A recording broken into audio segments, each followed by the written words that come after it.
निकाल दिए हैं। छोटे संतरे लग रखे हैं, कितने ढेर सारे गुच्छे गुच्छे आ रखे हैं। का सारा ऑर्गेनिक खाना बना है, का राजा है। बहुत ही बड़े बड़े आम होते हैं। मुझे हमेशा बचपन की याद आती है कि अचार भी बनता है, मजाक मजाक में किसी के हाथ पे लगा देते।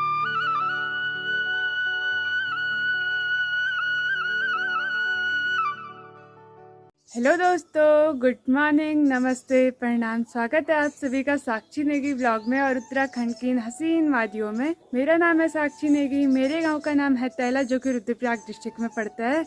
तो हो चुकी है एक नए दिन की शुरुआत। आज के ब्लॉग की स्टार्टिंग हो रही है सुबह सुबह 8 बजे से। आज मैं थोड़ा लेट उठी मतलब आज मैं उठी 5:30 बजे। वैसे तो मैं 5 बजे उठ जाती थी, पर क्योंकि कल हम खेत में गए थे और खेत में बहुत ज़्यादा काम किया, इसलिए थोड़ा सा पैरों में दर्द हो गया और थकान भी लग गई, इसलिए थोड़ा सा लेट उठ गई। सुबह उठ के हमारे यहाँ बंदर का आतंक भी आ चुका है। सामने के पहाड़ों पे भी अच्छी सी धूप लग चुकी है और उधर हमारे गांव में भी धूप लग चुकी है, पर अभी हमारे यहाँ पे नहीं लगी है। थोड़ी देर में यहाँ पे भी लगने ही वाली है। आधे चौक में तो धूप लग चुकी है, पर 5-10 मिनट बाद यहाँ पे भी धूप लग जाएगी अच्छे से। बाकी आजकल पेड़ों पे फलों की बात की जाए तो आजकल देखो छोटे छोटे संतरे लग रखे हैं, जो कि अभी बहुत ज्यादा छोटे हैं और 4-5 महीने बाद ये भी बड़े हो जाएंगे, अच्छे से पक जाते हैं। ज्यादा संतरे पेड़ पे नहीं आ रखे हैं। यहाँ देखो कुछ तो बहुत ही ज्यादा छोटे हैं और कुछ इतने बड़े हो गए, पर बहुत कम मात्रा में आ रखे हैं।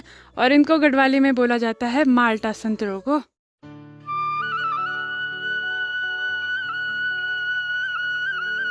आड़ू के पेड़ की बात की जाए तो आड़ू के पेड़ पे भी छोटे छोटे से आड़ू आ रखे हैं और बंदरों ने इन्हें अभी से खाना स्टार्ट कर दिया और बहुत सारे तोड़ के नीचे भी गिरा दिए। पे देखो यहाँ पे ना कश्मीरी लाल मिर्च का एक छोटा सा पौधा भी है।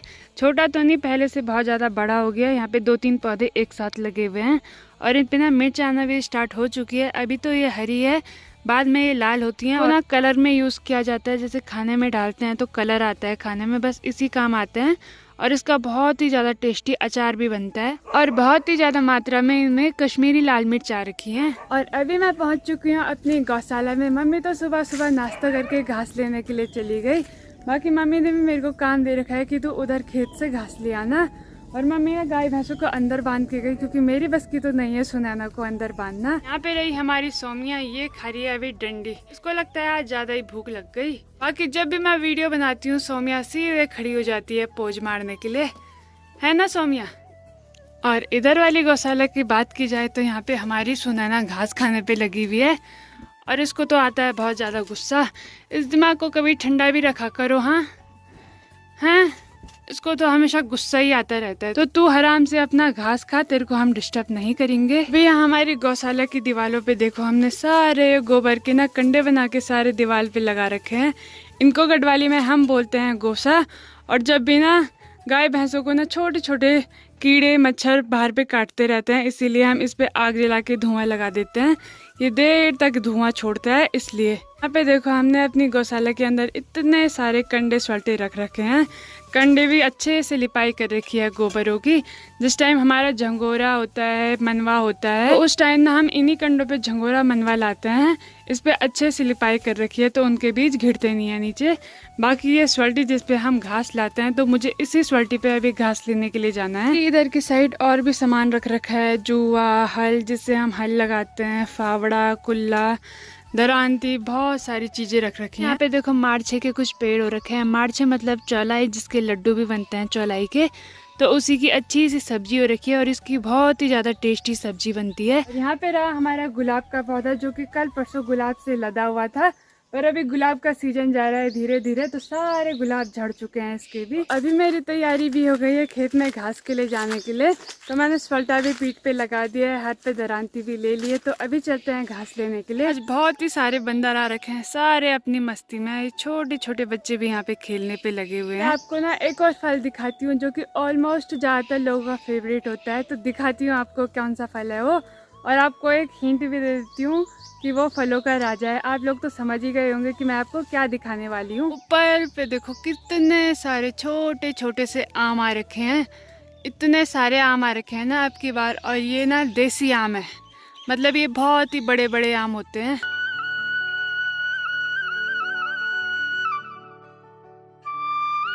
आम तो मेरा फेवरेट फल है। मैं तो ये सोच रही हूँ कब ये बड़े होंगे, कब मैं इन्हें खाऊंगी। मैं कच्चे आम भी बहुत ज़्यादा खाती हूँ। यही सोच रही हूँ कब ये थोड़ा सा और बड़े होंगे, इन पे थोड़ा सा गुठलियाँ आ जाएं तो मैं खाना शुरू कर दूँगी नमक में। घर के पीसे हुए नमक में ना कच्चे आम बहुत ही ज़्यादा टेस्टी और खट्टे खट्टे होते हैं। यहाँ पे रहे हमारे 2 नींबू के पेड़ बड़े बड़े से। ये दूसरा प्रकार का नींबू है और ये अलग प्रकार का नींबू है। बाकी ये बड़े बड़े वाले नींबू हैं जिन पे कि आजकल फूल लगने स्टार्ट हो गए हैं। रात में ना भाई का पहले वाला ब्लॉग देखा होगा जिसमें ना हमने नींबू मिट्टी के अंदर रखे थे। लोग बोलते हैं कि नींबू मिट्टी के अंदर नहीं सड़ते हैं, पर हमने कुछ ज़्यादा ही टाइम वो मिट्टी के अंदर रहने दिए। बीच में हमको याद ही नहीं रही कि हमने नींबू भी रख रखे हैं, पर कुछ महीने बाद देखा तो सारे सड़ रखे थे, गल रखे थे। तो उस टाइम नींबू किस्मत में थे ही नहीं हमारी। यहाँ पे रहा हमारा दूसरा वाला आम का पेड़ जिसपे कि अभी छोटे छोटे से आम आ रहे हैं और ये भी देसी आम है। और जो हमारे गांव के लोकल आम होते हैं ना उसमें बहुत ही छोटे छोटे से और मीठे मीठे आम आते हैं। उनका स्वाद भी अलग होता है और दिखने में भी बहुत अलग होते हैं वो वाले आम। आज ना मैं आपको अपने सारे फलों के पेड़ और पौधे दिखाने वाली हूँ। यहाँ पे रहा एक अमरूद का पौधा जो कि हमने बहुत साल पहले लगा दिया था। इस पौधे को हो गए यहाँ पे 8-9 साल, पर ये बड़ा होने का नाम ही नहीं ले रहा क्योंकि यहाँ पे मिट्टी ज्यादा अच्छी नहीं है। इस वाले खेत में हमारे ज्यादा कुछ अनाज होता नहीं था, इसलिए ना हमने इस वाले खेत में सैतूत के पेड़ और ये इमली की तरह दिखने वाले पेड़, पता नहीं क्या बोलते हैं इसको, अभी याद भी नहीं आ रहा, और बहुत ही सारे सैतूत के फलों के पेड़ लगा रखे हैं। अभी निकालना है मुझे घास। इन वाले खेतों में तो ज़्यादा घास हो नहीं रखा है, पर क्या करें फिर भी थोड़ा बहुत टिप टाप के निकाल ही लेते हैं क्योंकि गाय भैंसों को हरा घास देना भी बहुत ही ज़्यादा ज़रूरी है। और मैं तो बस इन बंदरों की मस्ती देख रही हूँ, मज़े से खेल रहे हैं छोटे छोटे से बच्चे। और देखो कितने फुर्तीले हैं, कभी इधर फुदक रहे हैं तो कभी उधर फुदक।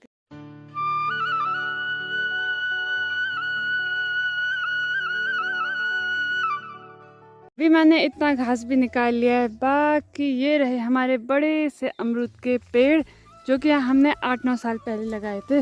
और यहाँ देखो ये बहुत ही ज़्यादा बड़े हैं, नीचे से सीधे ऊपर तक। पर अभी इनमें अमरूद नहीं आते हैं क्योंकि उस मुताबिक ये अभी बहुत ज़्यादा छोटे हैं कि इन पे अमरूद लगे। फूल आते हैं पर वो उसी टाइम झड़ जाते हैं। तो अभी ये और बहुत ज़्यादा बड़े होंगे। इनको बड़े होने में अभी 8-9 साल लगेंगे और फिर इस पे अमरूद आने स्टार्ट हो जाएंगे।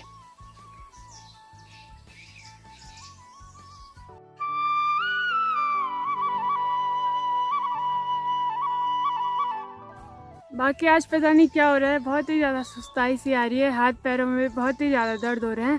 कल शायद कुछ ज़्यादा ही काम कर लिया इसलिए बहुत ज़्यादा दर्द हो रहा है हाथ पैरों में, क्योंकि धूप में भी रहे हम देर तक के और लगे रहे तो कमर में दर्द हो जाता है, हाथ पैरों में दर्द हो जाता है, इसलिए थोड़ा सुस्ताई आ रही है। और मम्मी इसलिए आज मुझे खेत भी नहीं ले गई, बोला कि तू घर के आसपास का ही काम कर। और जिस वाले खेत में मैं अभी घास लेने के लिए आ रखी हूँ ना, इस वाले खेत में मैं जब भी आ जाती हूँ ना तो बचपन की यादें ताज़ा हो जाती है।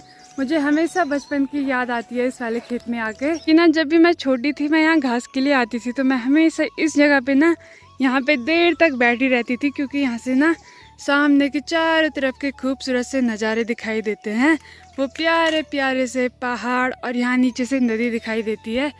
और ये रही नदी, यहाँ पे देखो मस्त करके नदी दिखाई देती है, हरे भरे खेत दिखाई देते, सामने के गांव दिखाई देते हैं। तो इसलिए मैं हमेशा यहाँ पे देर तक बैठी रहती थी और सोचती रहती थी कि ये पहाड़ ये किसने बनाया होगा ऐसे।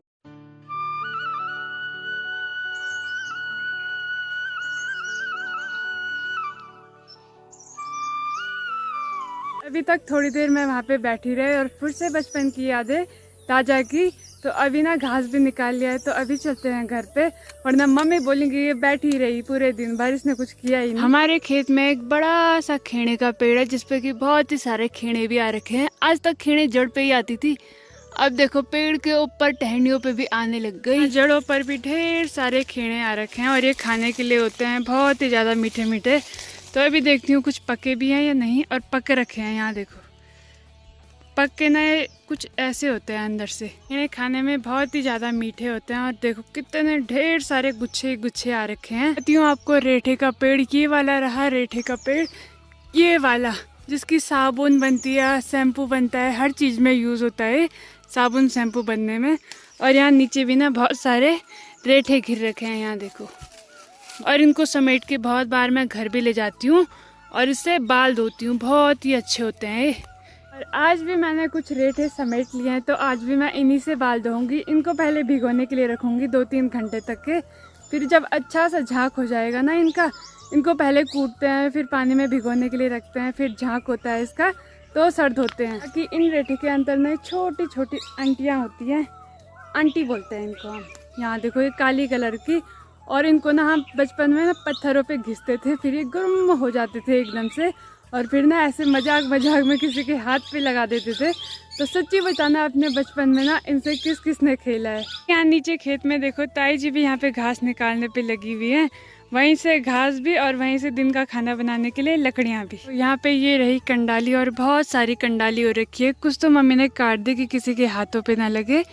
कंडाली मतलब जिसको हिंदी में बोलते हैं बिच्छू घास, और इस पे ना छोटे छोटे पत्तों पे ना कांटे होते हैं। अगर पत्तों पे हाथ लगाया ना तो पूरे हाथ पे करंट जैसा लगता है।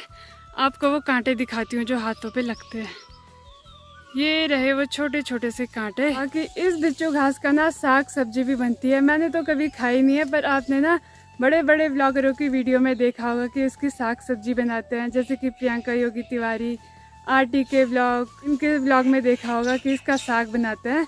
तो आजकल तो इसका सीज़न चला गया है, गर्मियों के टाइम पे बहुत ही गर्म होता है बल, तो इसलिए गर्मियों के टाइम पे इसको बनाते नहीं है, सर्दियों के टाइम पे बनाते हैं। तो अगली बार मैं ज़रूर बनाऊंगी इसका साग। यहाँ पे देखो एक जंगली टमाटर घिरा हुआ है, और ये रहा हमारा बड़ा सा टमाटर का पेड़, जिसको मैंने बोला था कि बंदर बहुत ही जल्दी तोड़ देते हैं, क्योंकि बहुत जल्दी टूट जाता है। हल्का ऐसे देखो ऐसे टूट जाता है जल्दी। बंदर इस पेड़ पे बैठते हैं तो टूट जाते हैं। और टमाटर देखो कितने सारे लगे हुए हैं, पर ये अब किसी काम के नहीं है। और ऊपर भी बहुत सारे टमाटर लग रखे हैं इस पे। बाकी ये देखो मैंने सारे टमाटर निकाल दिए हैं, और इसकी पता नहीं क्या क्या हो सकता है। तो मैंने बोला अभी ताई जी को आप ले जाओ, क्या पता इसकी चटनी बन जाए, क्योंकि ये खट्टे खट्टे होते हैं। अभी ना दिन के 12 भी बज चुके हैं, बाकी खाना बनाने का टाइम भी हो चुका है। सुबह जो मैं आपको चौलाई दिखा रही थी ना, आज मैं उसी की सब्जी बनाने वाली हूँ। तो एक बर्तन लेके चलते हैं सगोड़े में चौलाई निकालने के लिए।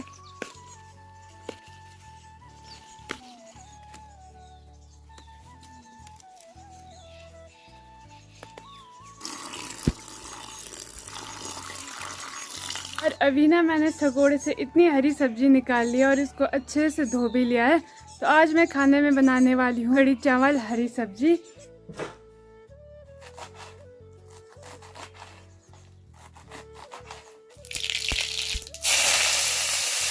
अभी ना मम्मी भी खेत से आ चुकी हैं, बाकी मैंने भी गर्मा गर्म खाना बना दिया है, कड़ी चावल और हरी सब्जी। तो अभी गर्मा गर्म खाना खाते हैं। और आज तो खाना घर का सारा ऑर्गेनिक खाना बना है, मतलब सब्जी भी खेत में ही हो रखी थी, और कड़ी भी मट्ठा भी हमारे घर का है, और ये लाल चावल भी हमारे घर के हैं। तो इस खाने खाने का तो मजा ही अलग है। तो अभी गर्मा गर्म कड़ी चावल और सब्जी खाते हैं।